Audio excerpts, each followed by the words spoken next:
Всем здравствуйте, дорогие друзья, гости, подписчики моего канала. С вами Светлана.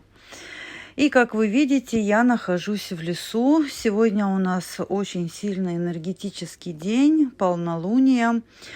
Я приезжаю в свой храм, привожу щедрые дары, благодарю силы, с кем у меня здесь, да, наработанный хороший контакт, наработанная связь, да, здесь я чаще всего провожу ритуалы.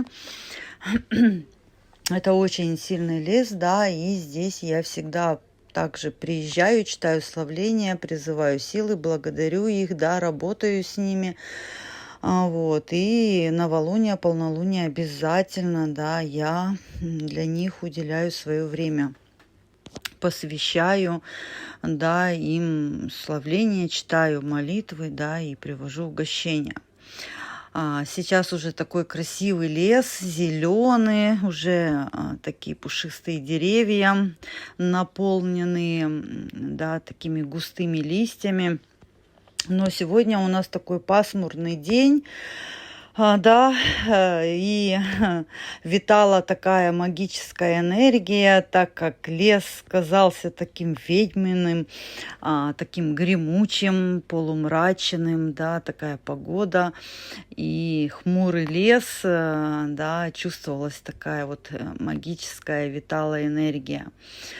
Так вот, мои дорогие друзья, перейдем к ритуалу. И сегодня у меня оставалось время, да, и я решила для вас вот поделиться таким ритуалом. Ну, как вы заметили, я очень мало снимаю и делаю для вас видео любовной магии, так как здесь нужны знания, умения, тут нужно знать правила, так как ошибок любовная магия не прощает, и не только любовная магия, да, любая магия требует знания и обязательно опыт.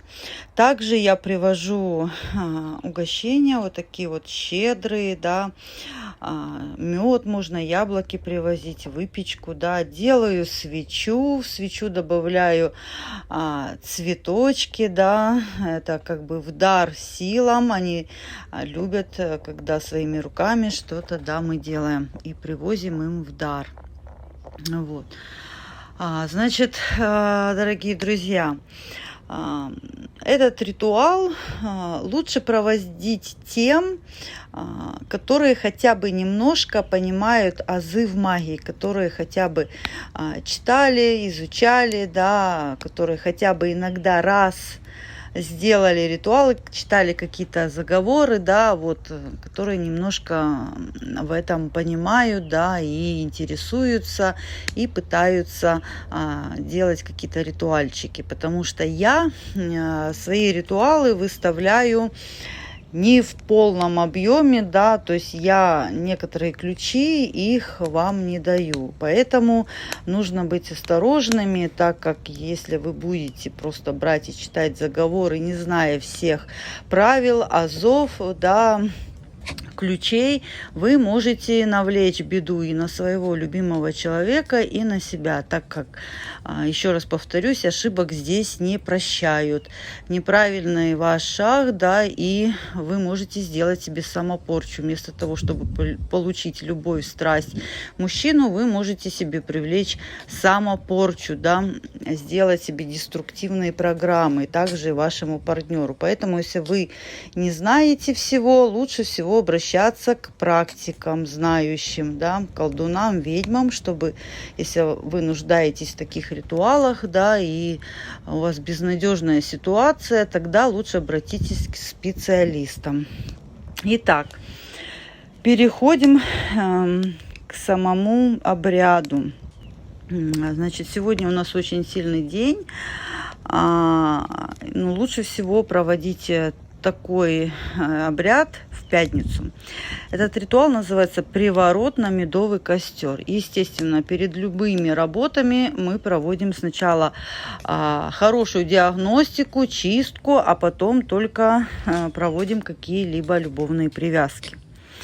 так как этот приворот очень сильный на любовь, способный разжечь пламя страсти и желания в отношениях. Чтобы сделать этот приворот, нужно в пятницу на вечерней заре зажечь огонь из женских пород деревьев, да, и влить в него немного меда, и нужно будет прочитать над фото возлюбленного заговор. И при этом вы должны, да, возле этого костра почувствовать жар, как вам жарко, да, как вот дышать вам невозможно, когда вот с вас капельки пота стекают, вас в жар бросает, да, и вы смотрите возле этого пламя на фото вашего возлюбленного и произносите, значит, такой заговор.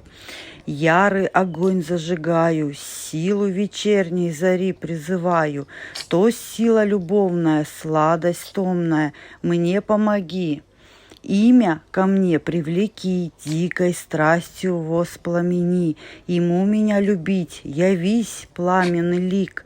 Пусть он обо мне мечтает, радостно встречает, нежно обнимает, слову моему внимает, мною увлекается, ликом моим восхищается. Была бы я ему слаще меда, жарче огня, желал бы он меня, заклинаю вечерней зарей, любовным огнем, пусть имя в меня будет влюблен.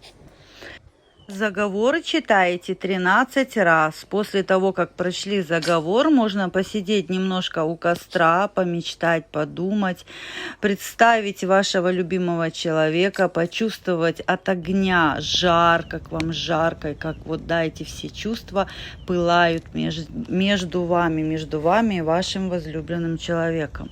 Этот ритуал хорошо проводить тогда, когда между вами уже остывают чувства, когда вы в ссоре, когда вы долгое время вместе прожили, да, и уже как бы наступил такой себе холодок. И тем самым можно разжечь чувства между вами. Естественно, не забываем, дорогие друзья, благодарить Духа Огня. Все требы Дух Огня принимает через огонь. Можно кидать в огонь зерно, хлебушек, да, медовушку, все, что принесете, все, что считаете и чувствуете нужным, да, то и можете кидать в огонь, приносить в дары, да. Также огонь принимает травы разные полезные, да. Также огонь можно очистить солью перед тем, когда проводить ритуал, осветить его, очистить огонь, да, солью и с травами. Мои дорогие друзья, если кому-то нужны консультации, обряды, расклады, вы можете обращаться ко мне по телефону, который будет указан под видео. Если кому-то понравилось видео, вы можете ставить сердечки. Вам хочу пожелать здоровья, счастья, хороших практик, любви крепкой, удачи. С вами была Светлана. Всем пока-пока.